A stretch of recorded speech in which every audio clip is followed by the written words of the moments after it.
Just a day before the amnesty on paramilitary weapons expires, three groups, the INLA, the official IRA and the South East UDA, have announced acts of decommissioning. These Republican and Loyalist organisations were behind dozens of murders over the last 40 years. The INLA's most recent killing was in Londonderry last February.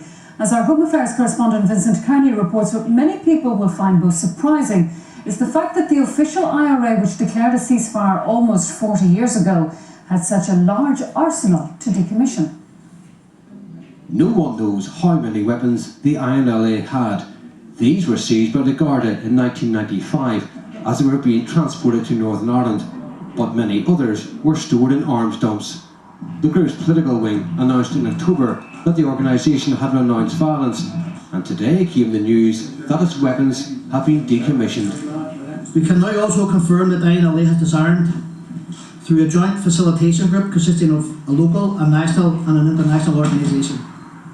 This was done in a process in accordance with international standards.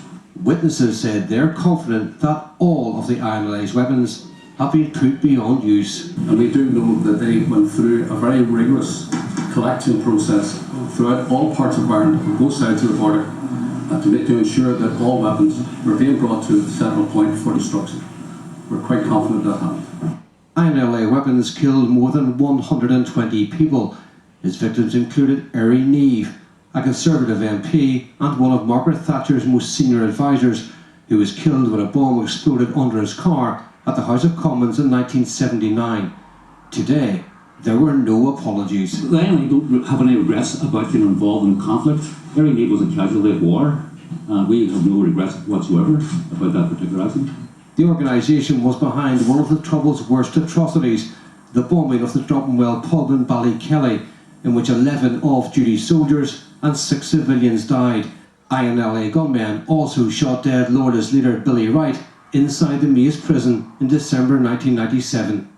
There had been concerns that INLA weapons could fall into the hands of dissident Republicans, so the news that they've been disposed of has been welcomed by the British and Irish governments. At the same time, another Republican group from which the INLA broke away also announced today that it has decommissioned its weapons. The official IRA was highly active in the early years of the Troubles after an earlier Republican split which led to the creation of the Provisionals. Following Bloody Sunday, the organisation bombed the Parachute Regiment's headquarters in Aldershot. 7 people were killed, 5 cleaners, a priest and a gardener. In February that year, it tried to kill John Taylor, the Stormont Minister for Home Affairs at the time. Well, of course, it's 38 years, this month indeed, since I was shot by the official IRA 10 times, and I'm delighted to hear the news that they've finally decided to cease being involved in terrorist violence. Everyone who's been involved in terrorist violence has suffered, those who are involved in doing it and those who are the victims of it. And it gets you nowhere. There's no way in which republicanism could win a united Ireland through force. They can gain it by political means, possibly, but certainly not by force.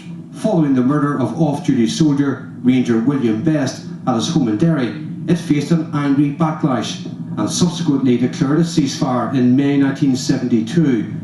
Members of the organisation remained involved in violence for many years. 18 people died during a feud with the Provisional IRA in 1975. They were also involved in a wide range of criminal activity, including forged US dollars and tax fraud. The fact that the official IRA still had weapons will surprise many. So too will be the amount of weapons it's believed to have decommissioned. I understand this arsenal included dozens of assault rifles imported during the 1980s, long after its ceasefire was declared, as well as weapons stolen from the Irish Army. With the announcement that the small breakaway UDA group in South East Antrim has also decommissioned its weapons, government officials will be relieved at the steps taken by these paramilitary groups to meet General John de Chastelin's deadline, which expires tomorrow.